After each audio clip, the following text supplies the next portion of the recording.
Were you nervous? Yes, I was, but I knew the kids real well, and I knew their families. And the people that were most of the people that were attending the wedding were people from church. Right. So, I mean, to an extent, I was a little nervous, but I mean, I wanted it to go well, and Of course. I wanted it to be about them. So I made, what I spoke about very personal to them, and we had a great time.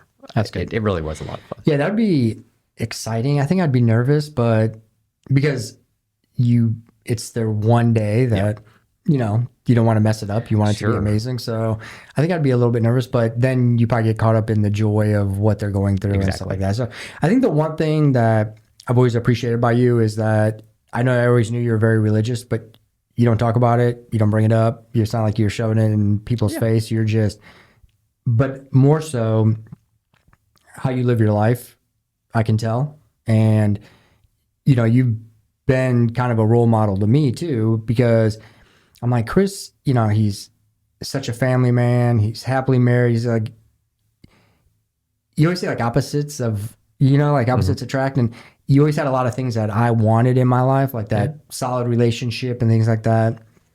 And I'm blessed now to have that.